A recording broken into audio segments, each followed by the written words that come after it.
आज पूनम के कॉलेज का पहला दिन था। वह अपने कॉलेज के पहले दिन को लेकर इतनी खुशी थी कि वह क्लास में शुरू होने से 1 घंटे पहले कॉलेज पहुंच गई थी। पूनम अपने क्लास में जाकर बैठ जाती है। फिर धीरे धीरे सारे स्टूडेंट्स क्लास आते हैं। कुछ समय बाद टीचर आते हैं और अपना परिचय देते हैं। तभी दरवाजे से विनोद की आवाज़ आती है, सर क्या मैं अंदर आ सकता हूँ? टीचर कहते हैं, यस कम इन। पूनम विनोद की तरफ देखती है। विनोद क्लास के आखिरी बेंच पे जाकर बैठ जाता है। थोड़ी देर बाद टीचर सभी स्टूडेंट्स से कहते हैं कि 2 दिनों के बाद आप लोगों का फ्रेशर पार्टी होगा। अगर कोई स्टूडेंट्स प्रोग्राम में भाग लेना चाहता है तो क्लास के बाद ऑफिस में जाके अपना नाम लिखवा सकता है। विनोद ने सोचा, क्यों ना मैं भी अपना नाम इस प्रोग्राम में लिखवा दूँ। विनोद को गाने का बहुत शौक था तो उसे अपना नाम सिंगिंग लिस्ट में लिखवा दिया। 2 दिनों के बाद फ्रेशर पार्टी शुरू होती है। पूनम भी प्रोग्राम हॉल में जाकर बैठ जाती है। थोड़ी ही देर बाद प्रोग्राम शुरू होती है और कुछ समय बाद विनोद की बारी आती है। विनोद घबराते हुए मंच पे जाता है और गाना शुरू करता है। विनोद के गाने की आवाज़ सुनकर सारे स्टूडेंट्स और टीचर उसके गाने की धुन के साथ गुनगुनाने लगते हैं। पूनम भी विनोद के गाने को मन ही मन गुनगुनाने लगती है। अगले दिन जब पूनम कॉलेज आती है तो वह विनोद के पास जाती है और कहती है, कल तुमने बहुत अच्छा गाया था, तुमने सिंगिंग कहाँ से सीखी? तो विनोद ने जवाब दिया कि मैंने अपने दोस्त से सीखी, और इतना कहकर वहाँ से चला जाता। पूनम उससे और भी बातें करना चाहती थी लेकिन नहीं कर पाई। फिर उस दिन के बाद पूनम रोज़ विनोद से बातें करने की कोशिश करती है लेकिन विनोद केवल उससे हाँ और ना में जवाब देकर वहाँ से चला जाता, क्योंकि विनोद जानता कि शायद पूनम उसे पसंद करने लगी है। लेकिन विनोद उसे करीब नहीं जाना चाहता था। उसे पता था कि पूनम बहुत अमीर है और मैं एक मिडिल क्लास का लड़का हूँ। हम दोनों के बीच प्यार नहीं हो सकता। मुझे अपनी पढ़ाई पे ज़्यादा ध्यान देना। अब पूनम का कॉलेज में 2 महीने हो गए थे लेकिन अभी भी पूनम को विनोद से बात करने की कोशिश जारी थी। पूनम यह जानती थी कि विनोद एक मिडिल क्लास का लड़का है।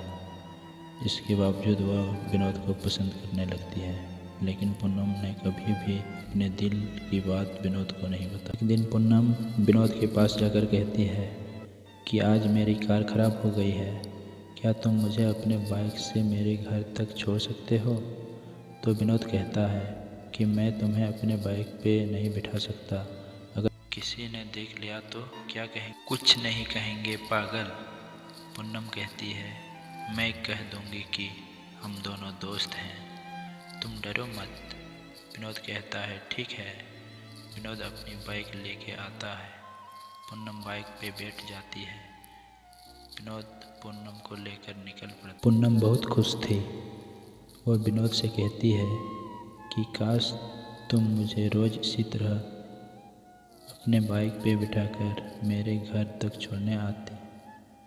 विनोद पूनम को कहता है कि ये आखिरी बार है, इसके बाद मैं तुम्हें दोबारा छोड़ने के लिए नहीं आ। कॉलेज के अगले दिन पूनम फिर से वही बहाना बनाती है और विनोद से कहती है कि मेरी कार फिर से ख़राब हो गई है, क्या तुम मुझे घर तक छोड़ सकते हो?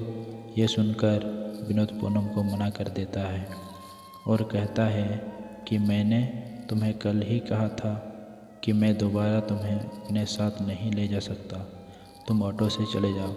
ये कहकर विनोद वहाँ से चला जाता है। पूनम को बहुत बुरा लगता है, वह मायूस होकर घर चली जाती है। अगले दिन जब विनोद कॉलेज आता है तो उसे क्लास में पूनम दिखाई नहीं देती। 5 दिन बीत जाते हैं लेकिन पूनम कॉलेज नहीं आती। विनोद सोचने लगता है कि शायद मैंने उस दिन पूनम को मना कर दिया, इसलिए वो नाराज़ होकर कॉलेज नहीं आ रही। देखते ही देखते लगभग 1 सप्ताह से ज़्यादा हो गया। विनोद अब पूनम के बारे में सोचकर परेशान होने लगा। फिर बाद में वह अपने आप को कहता है कि मैं क्यों पूनम के बारे में सोचकर परेशान हो रहा हूँ। लेकिन सच तो यह था कि विनोद को भी पूनम से प्यार होने लगा था। विनोद रोज़ पूनम के घर के पास जाता लेकिन उसके इतनी हिम्मत नहीं थी कि वह उसके घर के अंदर जा सकती। 1 महीने के बाद सेमेस्टर 1 का एग्ज़ाम आता है। उस दिन पूनम एग्ज़ाम देने के लिए कॉलेज आती है। पूनम को देखकर विनोद बहुत खुश था। एग्ज़ाम ख़त्म होने के बाद विनोद पूनम के पास जाता है और उससे पूछता है कि तुम इतने दिनों से कॉलेज क्यों नहीं आ रही थी? तो पूनम जवाब देती है कि मेरे कॉलेज आने या नहीं आने से तुम्हें क्या फ़र्क पड़ता है? तुम्हें तो सिर्फ अपने आप से मतलब है और तुमने तो मुझे उस दिन घर छोड़ने से मना कर दिया था। विनोद: हाँ, उस दिन मुझसे गलती हो गई। उसके लिए मैं तुमसे माफ़ी मांगता हूँ। प्लीज़ मुझे माफ़ कर। पूनम कहती है कि तुम्हें नहीं पता, लेकिन मैं तुम्हें पसंद करने लगी थी। पता नहीं क्यों तुमसे बात करना, तुम्हारे साथ रहना मुझे अच्छा लगने लगा था, लेकिन तुम मेरी फीलिंग को समझते ही। ये सब सुनकर विनोद मुस्कुराते हुए कहता है कि कौन कहता है कि मैं तुम्हारी फीलिंग को नहीं समझता? पागल, मैं भी तुम्हें चाहता हूँ। तुम मुझे बहुत पसंद हो, लेकिन कभी मेरी इतनी हिम्मत नहीं हुई कि तुम्हें बता सकूं। पूनम कहती है, तुम सच बोल रहे हो? विनोद जवाब देती है, मैं अपनी कसम खाकर बोल रहा हूँ, मुझे भी तुमसे प्यार हो। उस दिन के बाद पूनम और विनोद एक हो गए और प्यार के सफ़र में दोनों साथ चलने लगे। कॉलेज की पढ़ाई पूरी होने के बाद विनोद और पूनम दोनों ने एक दूसरे से शादी कर ली और हमेशा के लिए प्यार के बंधन में बंध